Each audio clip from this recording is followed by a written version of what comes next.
स्वराज्य स्थापनेतील ज्या काही महत्त्वाच्या घटना घडल्या त्या सह्याद्रीच्या साक्षीने आणि सहकार्याने।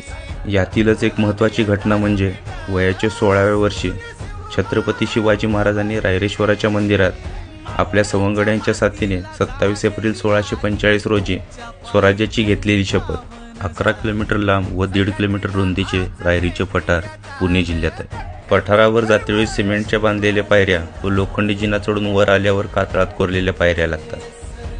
पायवाट्याने मंदिराकडे जाताना सर्वप्रथम एक पावसाळी तलाव व नंतर पाण्याची टाकी लागते।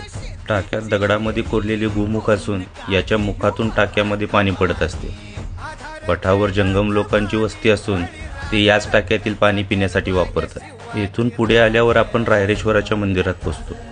मंदिराची रचना मध्ययुगीन काळातील असून मंदिराच्या बाहेरील बाजूस भिंत आहे। मंदिर पूर्वाभिमुख असून 3 भागात विभागलेले या मंदिरात सुरुवातीला नव्याने बांधलेली ओसरी, त्यानंतर सभामंडप आणि गर्भगृह आहे। मंदिराच्या ओसरीत भग्न झालेले 2 नंदी ठेवलेले आहेत। मंदिराच्या गाभाऱ्यात शिवलिंगाचे दर्शन घेताना ढाल व तलवार पाहायला मिळते।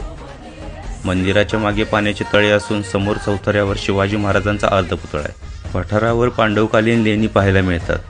पठारावर भातशेती केली जात असून पावसाळ्यानंतर या पठाराची शोभा अवर्णनीय असते।